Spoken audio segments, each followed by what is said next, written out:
দিদি ভাইরা, সকালবেলা তোমাদেরকে যে ভুত চাদা মাছ দেখালাম, এটা নুন হলুদ মেখে রেখে দিয়েছি আর গাগুলো কেটে দিয়েছি মশলা ঢোকার জন্য।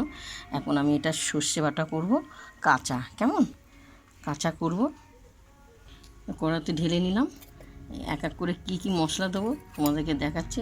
এটা সাদা সর্ষে বাটা সব দিয়ে দিলাম। এবার স্বাদ মতো নুন আর হলুদ দিয়ে দেওয়া হলো। এরপর আমি ধনেপাতা দেওয়া হলো। এরপর আমি এই যে জিরে, আদা, কাঁচা লঙ্কা আর লঙ্কা, এটা কালার করা লঙ্কা, কাশ্মীরি লঙ্কা, কেমন, আর একটু দেওয়া হবে।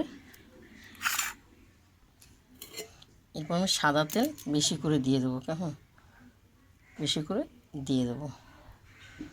খুব সুন্দর লাগবে খেতে। দেখো কাঁচা, একটু ভাজবো না। এরপর যে সর্ষেটা বাটানো হয়েছে সেই সর্ষের জলটা একটু দিয়ে দিলাম, দিয়ে এটা আমি ভালো করে মাখবো, ভালো করে আমি মাখবো। খুব সুন্দর করে মেখে পেতে এবার খুব সুন্দর মাখা হয়ে গেছে। ভুত চাদা মাছটা গ্যাসে বসিয়ে দিয়েছি, এটা ভাপা হবে। এরপর আমি ঢেকে দেবো, 10-20 মিনিট ঢাকা হোক। দেখো ঢাকনাটা খুলে দেখছি, অপূর্ব। দেখো একটু টমেটো ছিটিয়ে দিচ্ছি, কেমন, খুব সুন্দর ভাপাটা। কে বলবে এটা কাঁচা মাছ, খুব সুন্দর হচ্ছে। আর একটু টানবে, জল বেরিয়ে গেছে, খুব সুন্দর। এটা ভুত চাদা বলে। আর একটু ঢেকে দিলাম। দেখো খুব সুন্দর হয়ে গেছে, খুব ভালো লাগছে ভাপাটা।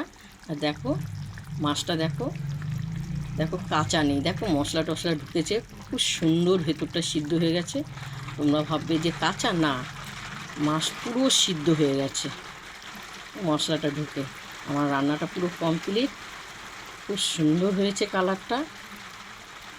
ভাপাটা দেখো, প্রথম থেকে তোমাদেরকে লাস্ট তোমাদের দেখালাম ভুত চাদা মাছের সর্ষে ভাপা, দেখেছো খুব সুন্দর। দেখো খুব সুন্দর দেখাচ্ছে, একটাও ভাঙেনি, দেখো একটাও ভাঙেনি, ভিতরটা মশলা ঢুকে গেছে। তোমাদের প্রথম থেকে লাস্ট তোমাদেরকে দেখিয়েছি। তোমাদের যদি ভালো লাগে এই রেসিপিটা, আমাকে তোমরা লাইক দিও, আর কমেন্ট করে জানাও, আর শেয়ার করে দিও, কেমন। খুব সুন্দর, তোমরা এইভাবে রান্না করবে। একটা মাছ কাঁচা না, তোমরা ভাবে যে কাঁচা মাছ খেতে ভালো লাগে না, খেয়ে দেখো এইভাবে, খুব সুন্দর লাগে। যারা জানে তাদেরকে বলতেই হবে না, যারা জানেন না দিদিভাই এভাবে করবেন, হাত চেটে পুটে খাবেন। হ্যাঁ।